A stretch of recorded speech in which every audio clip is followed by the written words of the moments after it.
আজ সেই মানুষটার জন্মদিন, যাকে ছাড়া জীবন অসম্পূর্ণ, যাকে ছাড়া যে কোনো অনুভূতিই অসম্পূর্ণ। আমরা সবাই নিজের নিজের মতো করে তাকে চিনি, তবে সবার চেনা একে অপরের থেকে আলাদা। আর সব চেনাই সত্যি। আজ 25শে বৈশাখ, কবিগুরু রবীন্দ্রনাথ ঠাকুরের জন্মদিন। বাঙালির কাছে বরাবরই এই দিনটি একটি বিশেষ উৎসব।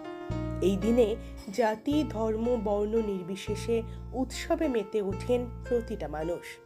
তার জন্মদিনে তারই সৃষ্ট গান, নাটক, কবিতা দিয়ে শ্রদ্ধাঞ্জলি জানানো হয় তাকে। বাঙালির দৈনন্দিন জীবনে মিশে আছেন রবীন্দ্রনাথ।